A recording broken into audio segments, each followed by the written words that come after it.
नमस्कार दोस्तों, मैं हूँ आरती प्रजापति यूट्यूब चैनल पर आप सभी का हार्दिक स्वागत करती हूँ। दोस्तों, हमारे यहाँ UGC net paper 1 and paper 2 psychology की प्रिपरेशन कराई जा रही है। तो आज का हमारा जो ये टॉपिक है वो हमारा पेपर 1 एंड पेपर 2 दोनों को मिलाकर यहाँ पर चल रहा है और वो है हमारा रिसर्च। ओके, आप सभी को पता है कि रिसर्च के बहुत सारे क्वेश्चन आते हैं। ओके, तो उसमें हम रिसर्च के जो स्टेप्स होते हैं उनमें हमने आगे बहुत सारे स्टेप्स देख लिए हैं और अभी हम देख रहे हैं टूल्स के बारे में, यानी कि जो भी हम डाटा कलेक्ट करते हैं तो वो डाटा कलेक्ट करने के लिए किन साधनों का हम यूज़ करते हैं। ओके, तो यहाँ पर टूल्स की बात की जा रही है और आज हम देखने वाले हैं कि इंटरव्यू के बारे में, यानी कि जिसे हम कहते हैं साक्षात्कार। ओके, तो साक्षात्कार के माध्यम से हम किस तरीके से डाटा कलेक्ट करेंगे उसके बारे में आज देखने वाले हैं। तो चलिए दोस्तों, पहले वीडियो को लाइक कर दीजिए, अपने दोस्तों को शेयर कर दीजिए और इस चैनल को सब्सक्राइब कर लीजिए। ताकि सब्सक्राइब क्यों करना है दोस्तों, क्योंकि इस चैनल पर जो भी वीडियोस डाले जाते हैं उसकी नोटिफिकेशन आपको टाइम पे मिलती रहे।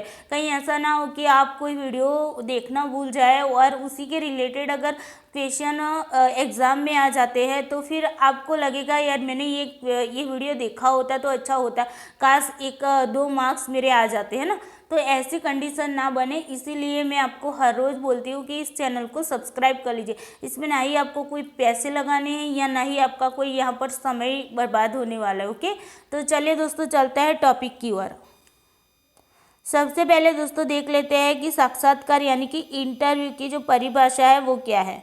तो साक्षात्कार जो होता है वो आमने सामने किया गया एक संवादोचित आदान प्रदान है, जहाँ एक व्यक्ति दूसरे व्यक्ति से कुछ सूचनाएं क्या करता है, प्राप्त करता है। ओके, तो यहाँ पर इंटरव्यू का मीनिंग अगर आपने समझ लिया तो पूरा आपको ये जो टूल्स है वो आपको अच्छे से समझ में आ जाएगा। यहाँ पर कहना क्या चाहते हैं कि जो इंटरव्यू होता है वो आमने सामने की जाने वाली एक क्रिया है और उसमें भी क्या होता है, संवादोचित का मतलब क्या होता है, जो हम एक दूसरे के साथ बातचीत करते हैं ना, तो कम्युनिकेशन करते हैं, उसे ही कहते हैं संवादोचित। ओके, तो यहाँ पर भी कम्युनिकेशन होता है दो लोगों के बीच। ओके, एक होता है साक्षात्कारकर्ता होता है और दूसरा होता है प्रत्यर्थी। प्रत्यर्थी का मतलब जिन पर हमें रिसर्च करना है, वो जिनसे हमें डाटा कलेक्ट करना है, वो व्यक्ति, वो वस्तु, जो वस्तु तो नहीं बोल सकते क्योंकि हमें प्रत्यक्ष रूप से या परोक्ष रूप से भी हम वहाँ से कोई भी डाटा कलेक्ट करते हैं तो क्या होता है कि सामने वाला व्यक्ति होना चाहिए। ओके, तो यहाँ पर हम सामने वाले व्यक्ति का क्या करते हैं, साक्षात्कार करके वहाँ से डाटा कलेक्ट करते हैं। ओके, चलिए, जहाँ क्या होता है एक व्यक्ति दूसरे व्यक्ति के से कुछ सूचनाएं क्या करता है, प्राप्त करता है। वो मैंने आपको बता दिया। जो मान लीजिए आप एक रिसर्चर है और आपको आपकी समस्या के क्षेत्र के आपने जो समस्या क्षेत्र लिया है उस क्षेत्र में जाकर आपको कुछ डाटा कलेक्ट करने हैं, तो वहाँ के जो लोग होंगे वहाँ जाकर आप क्या करेंगे, उनसे कुछ पूछताछ करेंगे। ओके, उनका इंटरव्यू लेंगे और फिर जाकर क्या करेंगे, उनसे डाटा कलेक्ट करेंगे। तो उसी को हम बोलते हैं इंटरव्यू। ओके, चलिए अब आगे देखते हैं। साक्षात्कार आमने सामने की परिस्थिति होती है, इसकी विशेषता है। चलिए आगे देखते हैं। साक्षात्कार में क्या होता है, प्रश्न पूछे जाते हैं और उनके उत्तर क्या होता है, शाब्दिक रूप से दिए जाते हैं। ओके, यानी कि मैं आपको कोई क्वेश्चन करूं और आप मुझे आंसर दो, उसे ही कहते हैं क्या, इंटरव्यू। ओके, आपने कभी देखा होगा जो पीएससी की जो एग्ज़ाम में होती है, ओके, हर स्टेट में होती है, तो जो पीएससी की एग्ज़ाम होती है, जो आप एग्ज़ाम दे देते हैं उसके बाद उसका इंटरव्यू होता है। तो इंटरव्यू में वहाँ पर क्या होते हैं कि आपके सामने कुछ लोग बैठे हुए होते हैं और वो आपको क्वेश्चन करते हैं और आपको क्या करना होता है, उसके आंसर देने होते हैं। ओके, तो उसे ही हम इंटरव्यू कहते हैं। ओके, चलिए, साक्षात्कार में साक्षात्कारकर्ता द्वारा न कि प्रत्यार्थी द्वारा सूचनाओं को रिकॉर्ड किया जाता है। देखिए यहाँ पर क्या होगा कि जो भी आप मान लीजिए आप रिसर्चर है और ये आपको यहाँ से आपको डाटा कलेक्ट करना है इस पर्सन से, तो क्या होगा कि आपको डाटा कलेक्ट करना है ना, तो आप यहाँ से जो भी प्रत्यार्थी है, जो भी सामने वाला व्यक्ति है, उसे वो जो कुछ भी बोलेगा उसे रिकॉर्ड करने का काम आपका रहेगा। ओके, यानी कि जो साक्षात्कार करता होगा वो ही क्या करेगा, सामने वाला जो भी आंसर देगा उसे रिकॉर्ड करेगा। ओके, साक्षात्कारकर्ता तथा साक्षात्कार देने वाले व्यक्ति के बीच का संबंध विशिष्ट ढंग से संरचित होता है। यानी कि संरचित होने का मतलब क्या होता है दोस्तों, कि यहाँ पर औपचारिकता होती है। ओके, यहाँ पर क्या होता है, औपचारिकता होती है, यानी कि मान लीजिए आपको डाटा कलेक्ट करना है तो उस पर्सन से मिलते हैं, आप डाटा कलेक्ट कर लेते हैं और फिर वहाँ से बात ख़त्म हो जाती है। ओके, तो यहाँ पर क्या होता है कि फॉर्मल कम्युनिकेशन होता है। यहाँ पर क्या होता है, फॉर्मल कम्युनिकेशन होता है। ओके, तो इस तरीके का यहाँ पर होता है। और यहाँ पर क्या होता है कि दोनों जो लोग होते हैं, जो साक्षात्कार करता होता है और जो सामने प्रत्यार्थी होता है, दोनों कैसे होते हैं, एक दूसरे के लिए कह सके तो अजनबी ही होते हैं। ओके, चलिए, साक्षात्कार के प्रारूप में काफ़ी लचीलापन भी होता है। देखिए, जितना फॉर्मल कम्युनिकेशन होता है उतना नॉन फॉर्मल कम्युनिकेशन भी यहाँ पर होता है। ऐसा नहीं कि सिर्फ और सिर्फ फॉर्मल कम्युनिकेशन होता है, क्योंकि सिर्फ और सिर्फ फॉर्मल कम्युनिकेशन होगा तो क्या होगा कि सामने वाला जो पर्सन है जिससे हमें डाटा कलेक्ट करना है, शायद वो उसकी जो अपनी पर्सनल बातें हैं वो ना भी बताए। ओके, जब हमारा नॉन फॉर्मल कम्युनिकेशन होने लगेगा तो सामने वाला जो पर्सन होता है वो क्या करेगा, वो आप पर विश्वास करके खुद के मन की जो भी बातें होगी, जो उसकी लाइफ उसके लिए गोपनीय होगी, वो बात भी वो आपको बता देगा। ओके, तो यहाँ पर संरचित भी होता है और लचीलापन भी यहाँ पर देखने को मिलता है। ओके, चलिए, अब आते हैं साक्षात्कार के प्रकार की बात करते हैं। तो देखिए, साक्षात्कार के काफ़ी प्रकार होते हैं और यहाँ से भी नेट में क्वेश्चन पूछे जाते हैं। जिस तरीके से आपको कुछ सेंटेंस दिया होता है और आपको पूछा जाता है कौन से प्रकार का ये साक्षात्कार का ये कौन सा प्रकार है। ओके, इस तरीके का आपको क्वेश्चन पूछा जाता है। चलिए देखते हैं नैदानिक साक्षात्कार। तो नैदानिक साक्षात्कार में क्या होगा कि किसी की जो भावनाएं होती है, उनकी जो विचारें होते हैं ना, तो उनके साथ जो भी संघर्ष हुए होते हैं, उनकी जो घटनाएं होती हैं, उनके साथ जो घटित हुई होती है, तो उन सारी बातों को क्या करेंगे, उसे जानने के लिए जो भी साक्षात्कार होगा वो उसे जानने के लिए यहाँ पर क्या करेगा, कोशिश करेगा। ओके, और उसे जानकर वो क्या करेगा, उसका जो निदान करने का यानी कि उपचार करने का भी कोशिश करेगा। ओके, तो उसे कहेंगे नैदानिक साक्षात्कार। उसके बाद आते हैं शोध साक्षात्कार। शोध साक्षात्कार में क्या होगा, रिसर्च इंटरव्यू में क्या होगा, तो आप किसी एक समस्या को लेकर यहाँ पर क्या करेंगे, इंटरव्यू करेंगे। आपकी जो भी समस्या होगी उसके रिलेटेड आप वहाँ से लोगों से मिलेंगे और उनके पास से क्या करेंगे, डाटा कलेक्ट करेंगे। ओके, तो ये हो गया आपका शोध साक्षात्कार। तीसरा है निदानात्मक साक्षात्कार।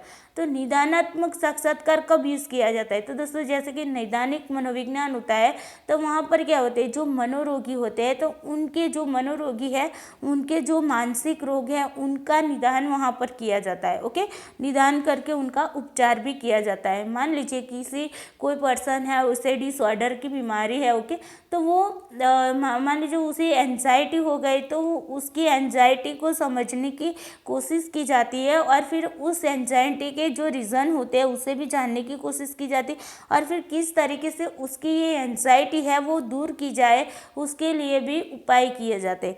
तो ये हो गया आपका निदानात्मक साक्षात्कार, जहाँ पर क्या होता है कि सामने वाला जो पर्सन है उसका निदान किया जाता है। ओके, उसे मिलकर उसकी सारी बातें जानकर उसकी जो भी समस्या है उसे जानकर क्या किया जाता है, उसका निदान किया जाता है। ओके, चयन साक्षात्कार में क्या होता है, तो जिस तरीके से मैंने अभी आपको बताया कि पीएससी की जो एग्ज़ामें होती है तो वहाँ पर आपका इंटरव्यू लिया जाता है, यानी कि कोई नौकरी में जब आपको रखना होता है या फिर किसी का सिलेक्शन करना होता है तब यहाँ पर चयन साक्षात्कार का उपयोग किया जाता है। ओके, किसी पर्सन को चयन करना होता है, किसी पर्सन को नौकरी में रखना है या फिर उसका किसी कार्य के लिए उसे क्या करना है, सिलेक्शन करना है, तब जाकर आपका चयन साक्षात्कार का यहाँ पर उपयोग होता है। ओके, चलिए उसके बाद है केंद्रित साक्षात्कार। तो केंद्रित साक्षात्कार में क्या होगा दोस्तों कि किसी एक ऐसी समस्या जिसको हम उसे हम केंद्र बनाकर उसी समस्या के रिलेटेड आप वहाँ पर जाएंगे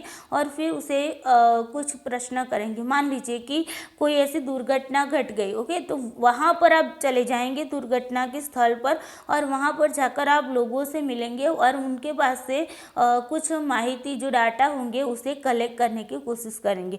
उसे उसे कहते हैं केंद्रित साक्षात्कार। यानी कि किसी भी एक समस्या या फिर घटना मान लो, या फिर आप उसे ये भी बोल सकते हो कि कोई ऐसी परिस्थिति होती है जिस पर हमें क्या करना होता है, उस पर प्रकाश डालना होता है, तो वहाँ पर जाकर आप उसे जो भी डाटा कलेक्ट करते हैं उसे ही कहते हैं क्या, केंद्रित साक्षात्कार। उसके बाद आते हैं संरचित साक्षात्कार। संरचित साक्षात्कार के रिलेटेड क्वेश्चन पूछे गए हैं, संरचित और असंरचित उसके रिलेटेड। ओके, तो देखिए संरचित साक्षात्कार में क्या होता है दोस्तों कि वहाँ पर प्रश्न जो पूछना है आपको सामने वाले को, तो वो प्रश्न पहले से ही तय किए जाते हैं और उसे भी क्रम में ही पूछे जाते हैं। ओके, मान लीजिए आप हैं और आपको इस पर्सन से जानकारी लेनी, तो आप क्या करेंगे, पहले से ही कुछ क्वेश्चन यहाँ पर बना लेंगे और उसे क्रम में लगाएंगे। तो जैसे आपने यहाँ पर क्रम में वो क्वेश्चन बना लिए हैं, तो आप पहला क्वेश्चन पहले अगर आपने रखा है तो उस पहले क्वेश्चन को ही यहाँ पर सामने वाले को पूछेंगे। उसके बाद दूसरे क्वेश्चन आपने जो भी तय किया हुआ है पहले से, वही क्वेश्चन आप यहाँ पर उसे पूछेंगे। ओके, यानी कि यहाँ पर आप कोई नया क्वेश्चन जोड़ नहीं सकते। ओके, और ना ही इनमें से आप कोई क्वेश्चन को हटा सकते हैं, जिसे हम संरचित कहते हैं। पहले से ही प्री प्लानिंग करके आप उसे क्वेश्चन पूछते हैं। ओके, उसके बाद आते हैं असंरचित साक्षात्कार। तो असंरचित में क्या होता है, उसमें कोई भी क्वेश्चन फिक्स नहीं होते। आप सामने वाले के पास जाकर बैठे, उसके सामने बैठे और आपके मन में जो भी आए क्वेश्चन वो उसे पूछ देंगे। आपको जिस भी प्रकार की जानकारी चाहिए, मान लीजिए आपको कोविड-19 का शिकार हुए लोगों से कुछ जानकारी प्राप्त करनी है, तो आप उनके घर जाएंगे और उनसे पूछने लगे कि जो भी आपके माइंड में आ जाता है। मान लीजिए आपने सबसे पहला क्वेश्चन ये पूछा कि आपको कोविड-19 बीमारी किस तरीके से हुई। ओके, तो उसने बताया कि इस तरीके से हुई। फिर आपको अपने खुद से आपको ये जानना है कि उसे जो आइसोलेशन में ले गए थे, तो तब वो कैसा फील कर रहे थे, तो वो उसकी जो भी फीलिंग होगी वो आपको बता देगा। ओके, यहाँ पर कोई भी क्वेश्चन फिक्स नहीं होता। आपके दिमाग में जब जैसे जैसे सामने वाले को क्वेश्चन करते हो और उसके रिलेटेड आपके दिमाग में कोई और क्वेश्चन उसके रिलेटेड आ जाता है, तो आप वहाँ पर पूछ लेते हो। यानी कि यहाँ पर आप कुछ भी क्वेश्चन ऐड भी कर सकते हो और कुछ क्वेश्चन को वहाँ से अगर आपको ये लगता है कि मुझे ये क्वेश्चन नहीं पूछना चाहिए, सामने वाला व्यक्ति अगर बहुत ही भावुक हो गया हो और ऐसे कंडीशन में हो कि वो आपके सवाल का आंसर देने के लिए मान लीजिए कि तैयार ना हो सके, ऐसी कंडीशन आपको फील हो रही है, तो आप वो क्वेश्चन उसे नहीं पूछ सकेंगे। ओके, तो ऐसा होता है कि यहाँ पर क्वेश्चन कोई भी फिक्स नहीं होता। ओके, तो ये हो गया आपका असंरचित। संरचित और असंरचित, अगर इसका भेद समझ में आ गया हो तो कोई दिक्कत नहीं, उसमें आपको क्वेश्चन उसके रिलेटेड आएंगे तो आपको कोई भी दिक्कत नहीं होगी। ओके, संरचित में क्या होता है, प्रश्न पहले से ही तय किए जाते हैं। ओके, और असंरचित में क्या होता है, ऐसा कुछ भी नहीं होता है। आपकी जो भी समस्या है उसके रिलेटेड आप किसी भी क्रम में और आपके दिमाग में जो भी क्वेश्चन आए वो उसे पूछ सकते हैं। लेकिन क्वेश्चन कैसे होने चाहिए, आपको जो जानकारी चाहिए उसी के रिलेटेड होनी चाहिए। ओके, ना कि बाहरी आपकी जो जानकारी आपको चाहिए उसके बाहर की क्वेश्चन वहाँ पर नहीं होने चाहिए। ओके, चलिए, ये हो गए साक्षात्कार के सारे प्रकार। उसके बाद देखते हैं दोस्तों, एक सफल साक्षात्कार के लिए आवश्यक परिस्थिति क्या होनी चाहिए। तो अभिगम्यता होनी चाहिए। अभिगम्यता का मतलब क्या होगा दोस्तों, तो अभिगम्यता का मतलब होगा दोस्तों कि जो भी साक्षात्कार से जो भी पूछी गई सूचनाएं होती है उनका स्वरूप कैसा होना चाहिए कि सामने वाला जो व्यक्ति है वो आसानी से उसे समझ सके, उसे कहेंगे अभिगम्यता। ओके, तो वहाँ की जो परिस्थिति कैसी होनी, जो भी आप उससे सामने वाले को जो भी क्वेश्चन करना चाहते हो, अगर मान लीजिए आपने कोई क्वेश्चन सामने वाले को किया लेकिन सामने वाला समझा ही नहीं, तो आप क्या करोगे। तो इसके लिए आपको यही करना चाहिए कि सामने वाले के समझ में आए ऐसी सरल भाषा में आपको उसके साथ क्या करना चाहिए, प्रश्न पूछना चाहिए। ओके, उसे ही अभिगम्यता कहेंगे। उसके बाद है संज्ञान। तो संज्ञान में क्या होगा दोस्तों कि यहाँ पर जो भी प्रत्यार्थी है या फिर जिसे विषय को पूर्ण रूप से उसे ज्ञात होना चाहिए। ओके, कि उसे क्या पूछा जा रहा है और किस ढंग से उसे सूचनाएं उसे दी जा रही है। ओके, यानी कि आप जो भी सामने वाले को पूछना चाहते हो तो वो सामने वाले को पता होना चाहिए कि किसके लिए आप उसे पूछ रहे हो और आपका क्या उद्देश्य है ये पूछने के लिए, ये डाटा कलेक्ट करने के पीछे आपका क्या उद्देश्य रहा है। ओके, और उसे आपको ये भी बताना होगा कि अगर आप जो भी जानकारी देंगे उस जानकारी को किसी और को नहीं दी जाएगी, यानी कि आपकी जानकारी को गोपनीय रखा जाएगा। इस बात का उसे सामने वाले पर्सन को आपको क्या करना होगा, विश्वास दिला। ओके, तो ये हो गया आपका संज्ञान। उसके बाद अभिप्रेरणा। अभिप्रेरणा बहुत ही ज़रूरी होती है कि कोई भी पर्सन हो, यहाँ पर आप है और ये सामने वाला पर्सन है, अगर देखिए ये अभिप्रेरित नहीं होगा तो वो आपको जानकारी नहीं देगा। आप खुद ही जानिए कि अगर आप कोई ऐसा टॉपिक पढ़ रहे हैं जो टॉपिक आपको अच्छा नहीं लग रहा है तो क्या आप उस टॉपिक का वीडियो देखेंगे ही नहीं, है ना। अगर देखेंगे तो अभी आपका ध्यान भी वहाँ पर नहीं रहेगा। क्यों? क्योंकि वहाँ पर आप अभिप्रेरित नहीं हो पाते। ओके, तो यहाँ पर क्या होता है कि अभिप्रेरणा, सामने वाले को अभिप्रेरित करना भी ज़रूरी होता है। जब हमें डाटा जिसके पास से कलेक्ट करना है उस व्यक्ति को हमें क्या करना होता है, अभिप्रेरित करना होता है। कभी कभी क्या होता है कि शुरुआत में तो आप भी उत्साहित होते हो और सामने वाला भी उत्साहित होता है, तो क्या होता है कि वो सामने वाला भी आपको अच्छे से रिस्पॉन्स देता है, लेकिन कुछ टाइम के बाद क्या हो जाता है कि वो भी निराश हो जाता है और उसमें अभिप्रेरणा खत्म हो जाती है। तब जाकर क्या होता है कि आप जो भी जानकारी प्राप्त करना चाहते हैं वो जानकारी वो आपको नहीं दे पाता है। ओके, तो यहाँ पर अभिप्रेरणा की परिस्थिति होना भी आवश्यक है। ओके, चलिए उसके बाद देखते हैं साक्षात्कार के उपयोग को प्रभावित करने वाले कारक, यानी कि जो साक्षात्कार का हम जो उपयोग करते हैं उनको प्रभावित करने वाले कारक कौन कौन से हैं। तो सबसे पहला है साक्षात्कारकर्ता के गुण, यानी कि साक्षात्कारकर्ता जो है, जो आप मान लीजिए जो रिसर्चर है या फिर आपको सामने वाले से कुछ डाटा इकट्ठा करना है तो आप में कुछ गुण ऐसे भी होने चाहिए जो सब्जेक्टिव भी होनी चाहिए और ऑब्जेक्टिव भी होनी चाहिए। ओके, सब्जेक्टिव की मतलब क्या होगा कि आपके अंदर आपके अंदर जो भी गुण होते हैं, जैसे कि मान लीजिए कि समन्वय, आपकी जो जिज्ञासु मस्तिष्क होता है, यानी कि आप सामने वाले को किस तरीके से इफ़ेक्टिव कर सकेंगे, यानी कि उसे उत्प्रेरित कर सकेंगे। ओके, तो ये सारे आपके अंतर गुण होते हैं जो अंतर से होते हैं, जो आप में ऐसे गुण भी होने चाहिए कि सामने वाले पर्सन को आप पर ट्रस्ट हो जाए और वो आपको क्या किया उसके जो भी आपके क्वेश्चन के आंसर आपको चाहिए वो आंसर वो दे सके। ओके, कभी कभी क्या होता है कि कुछ साक्षात्कार करता है ऐसे भी होते हैं आंकड़ों की तरह होता है। तो कैसे होता है वो, अगर वो किसी को कोई क्वेश्चन भी पूछ लेता है सामने वाले को तो सामने वाला डर जाता है कि ये क्यों ऐसा पूछ रहा है, ये क्यों ऐसा, तो ऐसे सिचुएशन में वो आपको आंसर नहीं देगा। लेकिन आप में वो गुण होगा कि सामने वाले को भी आप अपने नज़दीक ला सकोगे, तो फिर वहाँ पर वो आपको क्या करेगा, वो आपको अच्छे से आंसर दे सकेगा। ओके, तो ये भी आप में होना चाहिए। ओके, प्रत्यार्थी या विषयी के गुण, यानी कि सामने वाले के भी कुछ गुण होने चाहिए। ओके, ऐसे ही नहीं डायरेक्टली आप उसका साक्षात्कार कर सको। कुछ ऐसे भी लोग होंगे जो मानसिक रूप से क्या होंगे, बीमार होंगे, और ऐसी कंडीशन में मानसिक रूप से बीमारी वाले जो लोग होंगे उनसे आप साक्षात्कार करेंगे, उनका इंटरव्यू लेंगे तो क्या होता है कि कभी कभी आपको कुछ जानकारी नहीं भी प्राप्त हो पाती है ना।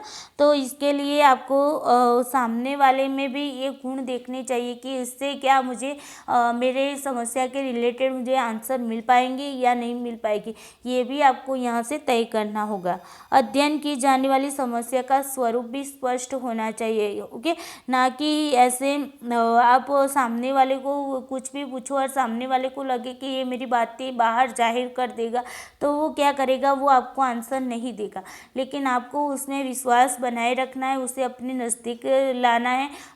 उसमें थोड़ा सा हमें फॉर्मल कम्युनिकेशन भी करना है और नॉन फॉर्मल कम्युनिकेशन भी करना है। दोनों तरह के कम्युनिकेशन आपको वहाँ पर बनाए रखना है, ताकि कभी कभी क्या होता है बहुत ज़्यादा नॉन फॉर्मल कम्युनिकेशन हो जाता है ना, तो जो भी प्रत्यार्थी होगा वो आपसे जो भी जानकारी आपको चाहिए वो नहीं देगा।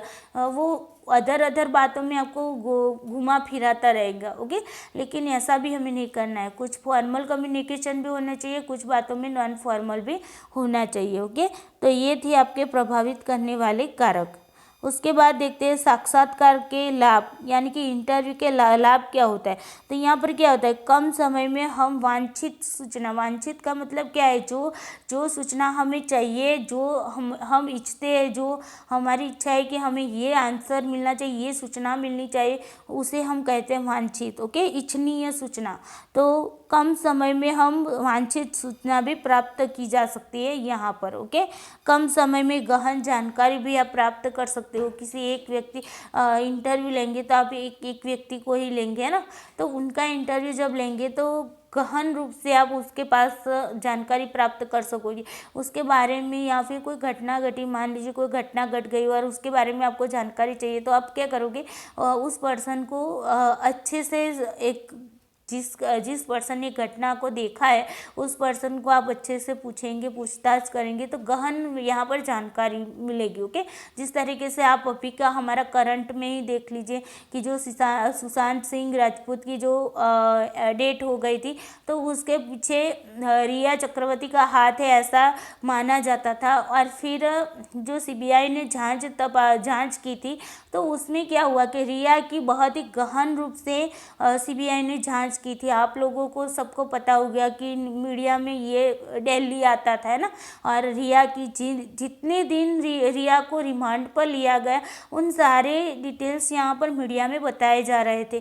किस तरीके से कैसे क्वेश्चन रिया को पूछे गए थे, ये सारी बातें बताई गई थी। तो ये भी एक प्रकार का क्या हुआ, इंटरव्यू हुआ। ओके, तो यहाँ पर क्या होता है, कम समय में गहन जानकारी भी प्राप्त होती है।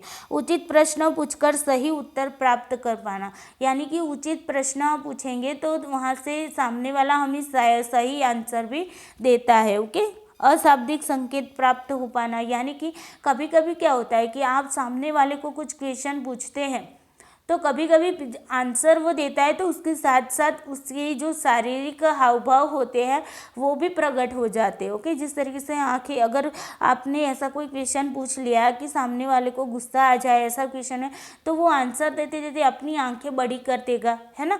तो इस तरीके का जो भी शारीरिक हाव भाव होता है, शारीरिक प्रतिक्रिया भी वहाँ पर आपको दिखने को मिलती है। ओके, जिसे हम अशाब्दिक संकेत के रूप में देख सकते हैं। शिक्षित और अशिक्षित लोगों को से भी ये जानकारी प्राप्त हो पाती है। ठीक है दोस्तों, यहाँ पर क्या होता है, इंटरव्यू लेना है तो आपको वहाँ पर सामने वाले को पूछना ही है और सामने वाला आपको बोलकर ही आंसर देने वाला है। ओके, तो यहाँ पर क्या होगा, जो लोग पढ़े लिखे हैं वो तो आपको ऐसे भी आंसर देंगे, लेकिन जो लोग पढ़े लिखे नहीं यानी कि अनपढ़ है वो लोग भी आपको अच्छे से क्या करेंगे, आंसर दे पाएंगे। ओके, चलिए उसके बाद देखते हैं इंटरव्यू की परिसीमाएं, जिसका उसका लाभ जितना होता है तो उतनी उसकी मर्यादाएं भी होती है। ओके, तो शाब्दिक अनुक्रिया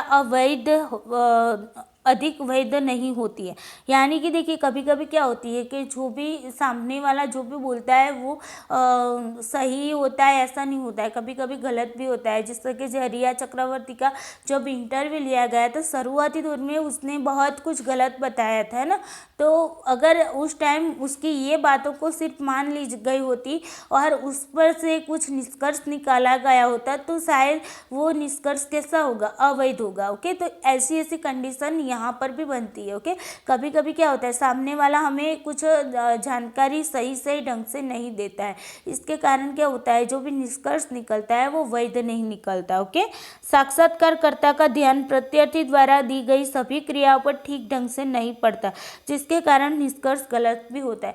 कभी कभी क्या होता है कि जो साक्षात्कार करता है वो सामने वाले का इंटरव्यू लेता है तो कभी कभी वो सामने वाले की भावना में आ जाता है, बहक जाता है, तो उसकी क्योंकि उस टाइम क्या होता है कि सामने वाला जो भी शारीरिक क्रियाएं करेगा तो उस पर उनकी ठीक ढंग से ध्यान नहीं जाएगा। या तो फिर क्या होगा कि जो साक्षात्कार करता होगा वो अगर थक गया होगा तो सामने वाले को कुछ क्वेश्चन भी कर देगा, तो सामने वाला अगर उस टाइम कोई भी क्रिया भी कर देगा तो अभी उसके दिमाग से बाहर निकल जाएगी। ओके, तो वहाँ पर अगर वैसी स्थिति बनती है तो क्या होगा, जो भी निष्कर्ष निकलेगा वो बहुत ज़्यादा वैध नहीं कहलाएगा। ओके, आत्मनिष्ठता का गुण भी यहाँ पर पाया जाता है। यानी कि आत्मनिष्ठता का गुण क्या होता है कि सामने वाले के प्रति अगर मान लीजिए कि किसी ने आपको ये बता दिया, आप रिसर्चर है और किसी ने आपको ये बता दिया कि सामने वाला बंदा है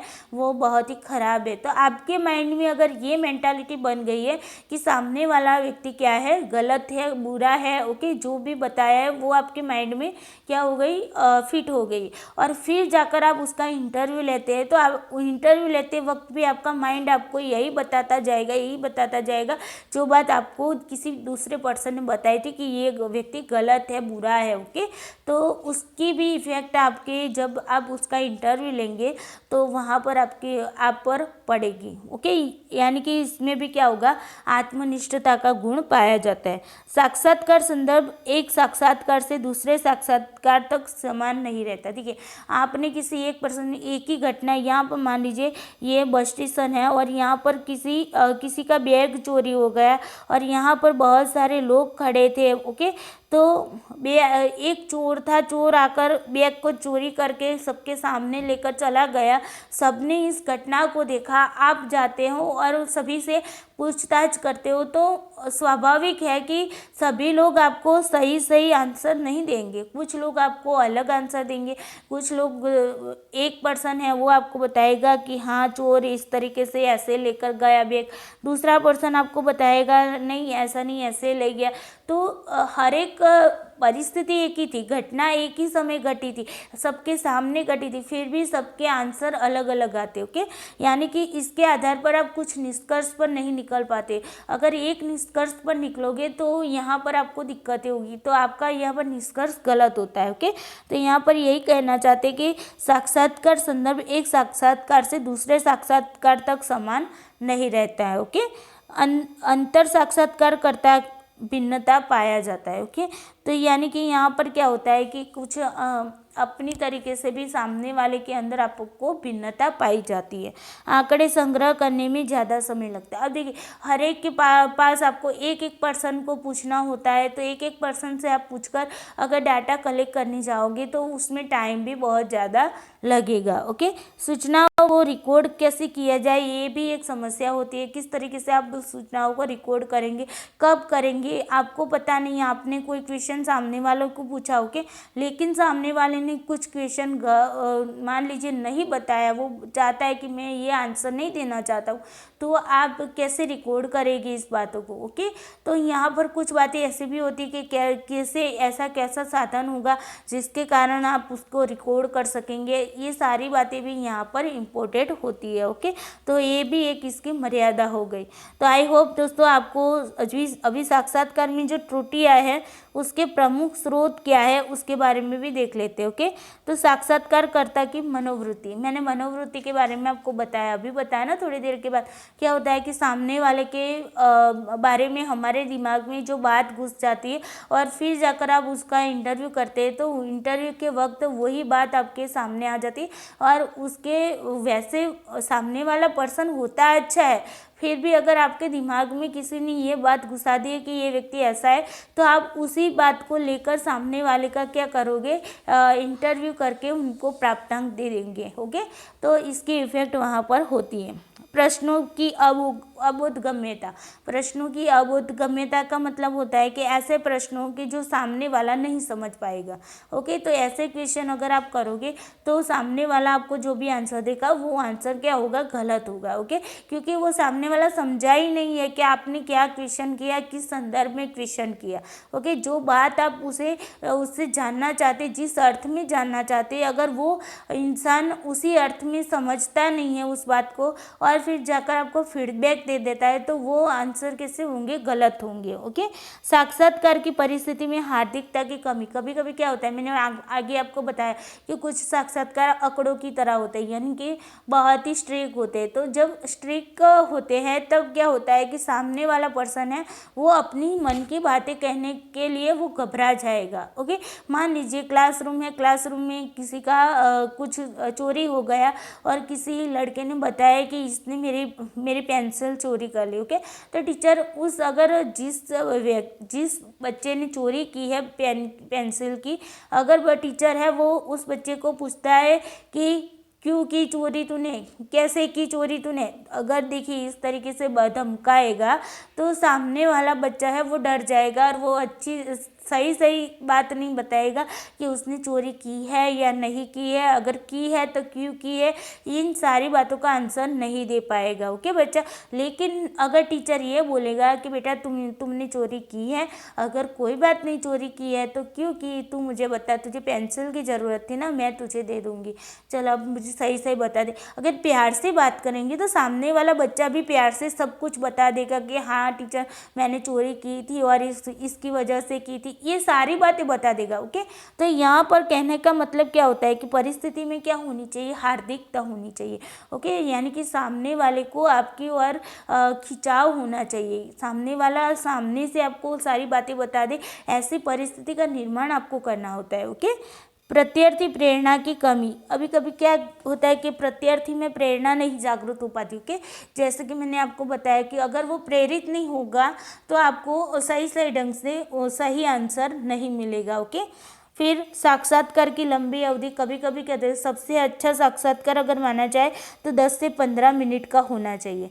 ओके, 10 से 15 मिनट के समय तक का जो साक्षात्कार होता है वो बहुत ही बेस्ट माना जाता है। फिर उससे ज़्यादा अगर साक्षात्कार होता है तो सामने वाला बोरिंग हो जाता है। बोरिंग होने की वजह से वो क्या करता है, आपको अच्छे से सही ढंग से आंसर नहीं दे पाता है। ओके, तो ये बात हो गई साक्षात्कार की लंबी अवधि की वजह से भी साक्षात्कार में क्या होती है, त्रुटियां आती है। तो ये थी उसके त्रुटियां आने के कुछ कारण। ओके, चलिए दोस्तों, ये थे आपको इंटरव्यू के बारे में अच्छे से समझ में आ गए होंगे। अगर यहाँ पर कोई डाउट रहता है तो कमेंट बॉक्स में कमेंट लिखिए, या तो फिर हमारा जो ग्रुप चल रहा है डिस्क्रिप्शन में ग्रुप की लिंक दी हुई है उसमें ज्वाइन हो जाइए और वहाँ पर मुझे क्वेश्चन कर सकते हो। चलिए दोस्तों, आज के लिए इतना ही। Thank you so much.